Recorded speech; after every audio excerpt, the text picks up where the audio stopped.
Demon Emperor Chapter 561. Ang nakaraan. Sa wakas nagkita na rin si Chupa at si Huyu, pagkaraan ng mahabang panahon na miss nila ang isa't isa. Nagpapatuloy. Parang hindi ata maganda ang tabas ng dila ng batang to ah. Wala siyang galang. Ha ha ha ha. Tama ka, ako ngayon. Ngayon alam mo na. Pero parang wala ka atang galang sa akin. Hindi maganda sa pandinig. Ngayong nandito ka na sa loob ng aking sekto. Dapat igalang mo ko at tawagin sa nararapat na pangalan. Tawagin mo kong Pogi, pinuno ng sekto. Yun lang pala ang gusto mo. O sige, tatawagin na kitang Pogi, pinuno ng sekto. May gusto lang akong linawin at gustong itanong sa'yo, pinuno ng sekto. Pogi, pagkatapos mong magpakapagod ng husto at mag-travel abroad, napakalayo ng nalakbay mo, 1,000 milya, para lang mahanap ako. At binayaran mo ako na 9 na gradong gamot para lang sumali sa'yo. Ang dahilan ba ng lahat ng yon, ng pagkuha sa akin, ay para lang maglinis ako ng sahig at maging janitor ng sekto mo? Gaya nga ng kasabihan ng mga Chino, lugi negosyo.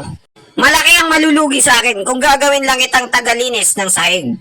Kapalit ng 9 na gradong gamot, pwede naman akong kumuha ng iba dyan, na professional janitor na mas magaling sa'yo maglinis. At sabihin mo sa akin, Sambanda, na mukha kang masipag na maglilinis. At ang gusto mong gawin ay maglinis lang ng sahig. Hindi mo magagamit na rason yan sa akin. Pakinggan mo muna ako. Chupa, ang totoo niyan, kaya kita inimbitahan sa sekto dahil may balak ako. Dinala kita sa sekto dahil binabalak kong gawin kang kapili-piling mag-aral. Ako ang magiging backer mo at gagamitin ko ang aking posisyon bilang pinuno ng sekto. Gagawin kitang personal na estudyante ko at ikaw ang magre-representa ng sekto natin sa darating na pagtitipon ng 2 dragon.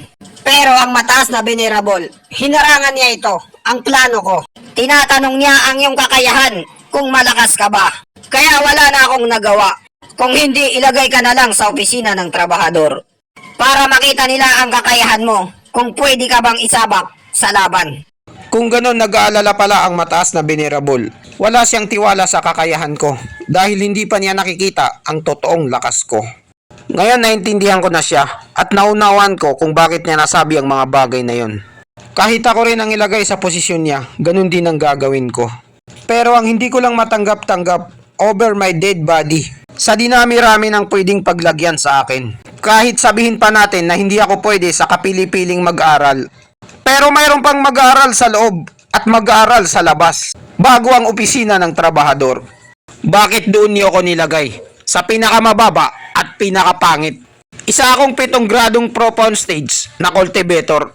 Nakakahiya naman sa akin at nakakatawang pakinggan. Bakit hindi ako nakapasok kahit mag-aral lang sa labas? At tungkol nga pala sa pagtitipo ng 2 dragon, pwede mo bang isalaysay sa akin kung ano yun? Hindi pa ngayon ang oras para malaman mo yon. Sasabihin ko na lang sa'yo sa takdang panahon.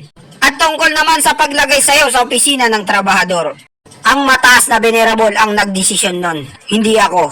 Pero kasalanan ko rin yon dahil masyado kitang pinuri sa kanya. Ipinagyabang ko sa kanya na sobrang lakas mo. Kaya mong bumuhat ng 5 sakong bigas. At ang mataas na venerable ay lalong lumaki ang pagdududa niya sa'yo. Kaya nakapag-desisyon siya na ilagay ka na lang sa opisina ng trabahador. Dahil malakas ka daw magbuhat. Sabi ng mataas na venerable, kung ganun ka daw kalakas, kayang-kaya mong makaalis dyan. Kung totoo daw na isa kang mahusay at magaling, matatalbugan mo sila lahat at ikaw daw ang magiging number 1 sa opisina ng trabahador. Ganon din ang nasa isip ko, kaya pumayag ako sa desisyon niya. Dahil alam ko na magaling ka at may tiwala ako sa kakayahan mo. Napakadali lang sa'yo para maging isang sikat at makilala sa buong sekto. Pagiging sikat baka mo, tae mong malaki. Alam mo naman siguro na napakahirap sa opisina ng trabahador.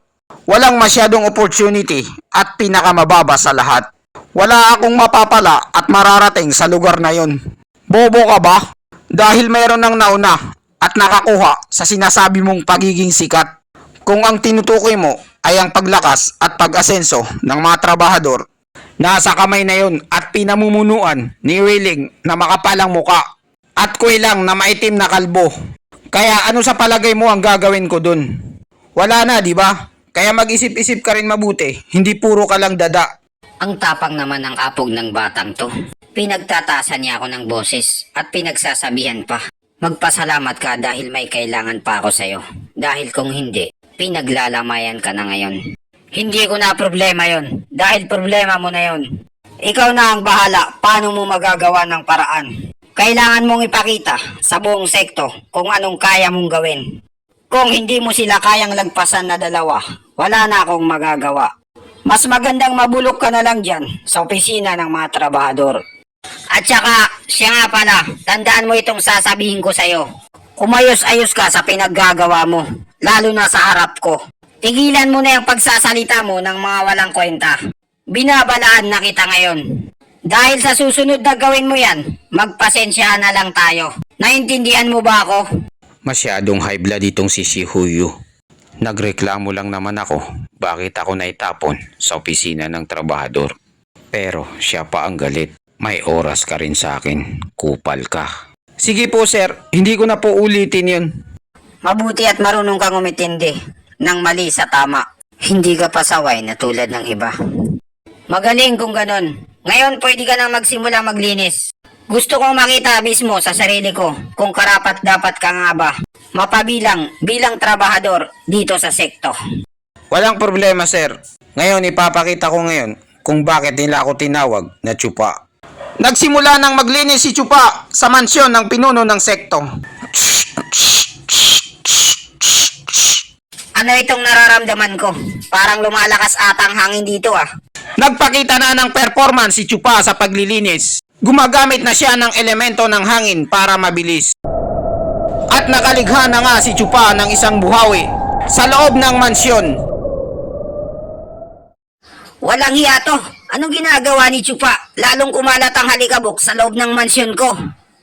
Hoy Tsupa! Tigilan mo na yan! Marunong ka ba talaga maglinis?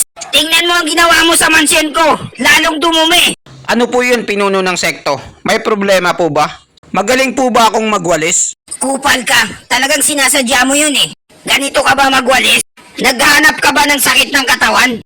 Gusto mo magmano-mano muna tayo rito? Pampainit lang. Anong mali naman sa ginagawa ko pinuno ng sekto? Nagwalis lang naman ako. At ganun talaga ako magwalis para mabilis. Pasalamat ka. Kaya ka nabubuhay hanggang ngayon. Dahil mayroon akong malaking plano sa'yo sa hinaharap. Kaya pinapalagpas ko ang pang-aasar mo sa akin. O sige, tigilan mo na yung pagwawalis. Iba na lang ang gawin mo. Para naman matuwa ako sa'yo. Ang aga-aga, hina-high blood mo ako. Sige po pinuno ng sekto. Iba na lang po ang gagawin ko. Oops! Sorry! Hindi ko sinasadya! Biglang nasagi ni Tsupa ang isang mamahaling porsilana na koleksyon ng pinuno ng sekto. Binili pa niya ito sa China na nagkakahalagang 40 million US dollar. Tsupa, anong ginagawa mo? Binasag mo ang isa sa mga mamahaling kong koleksyon. Inuubos mo talaga ang pasensya ko. Huwag kang mag-alala pinuno ng sekto. Ako na ang bahala dito. Lilinisin ko tong mabuti.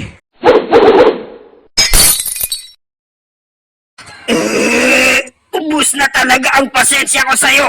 Bata ka. Babalatan kita ng buhay dito. Pinuno ng sekto, relax ka lang dyan. Ikalma mo ang sarili mo. Lilipas din yan. Ako na ang bahala dito. Kayang-kaya ko to. Umalis ka na nga rito. Ayoko nang makita ang pagmumukha mo. Sa loob ng mansyon ko. Pumunta ka lang ata rito para asarin ako at maghanap ng away. Huwag na huwag kang babalik rito. Hinayupak ka. At pag-aralan mo paano ka makakaalis sa opisina ng mga trabahador at maging sikat. Ha ha ha ha. Yan ang bagay sa'yo. Masyado ka kasing mayabang eh. Tinakbuhan ni Tsupa ang pinuno ng sekto pagkatapos niyang magkalat at magdumi sa mansyon ng pinuno ng sekto. Grabe talaga ang ugali ng batang yun. Napakabastos. Walang galang sa mga nakakataas sa kanya. Galit na galit ako ngayon. Parang gusto kong pumatay ng tao. Sino man ang nandyan na bata ko, pumunta rito. Ano po yung pinuno ng sekto? Bakit galit na galit kayo, sir? Hindi mo ba nakikita? Bulag ka ba? O ano? Tingnan mo ang buong sahig. Ang dumi-dumi at makalat. Sir, ano to? Kasalanan siguro to ng mga basurang mag-aral. Tangina, ang tatanga nila. Bakit nila ginawa to? At nagawa pa nilang basagin ang mga mamahaling gamit ng pinuno ng sekto. Pinuno ng sekto, huwag kang mag-alala. Ako na ang bahala dito. Hahanapin ko ang may kagagawa nito. At pagbabayarin ko siya ng mahal. Sir, dadalhin ko sa inyo ang ulo ng may kagagawa nito. Patapusin mo muna akong magsalita. Kupal, huwag kang nagmamarunong sa akin at nangunguna. Ang pangalan ng trabahador na gumawa nito ay si Chupa. Siya ang nagkalat at nagtae dito sa mansyon ko. Pero hindi mo siya pwedeng galawin. Walang pwedeng gumalaw sa kanya. Kung hindi magkakamatayan tayo. Maliwanag ba? Opo, pinuno ng sekto. Kung ganun, lumabas ka na at hanapin mo ang putangin ang naglagay sa kanya rito para maglinis sa loob ng mansyon ko. At wakasan mo na ang buhay niya dahil hindi na siya kailangan dito sa mundo. Nag-umapaw na sa galit ang pinuno ng sekto dahil sa nangyari sa mansyon niya. Ano kaya ang mangyayari sa taong nag-utos kay Chupa? May pag-asa pa kaya siyang mabuhay?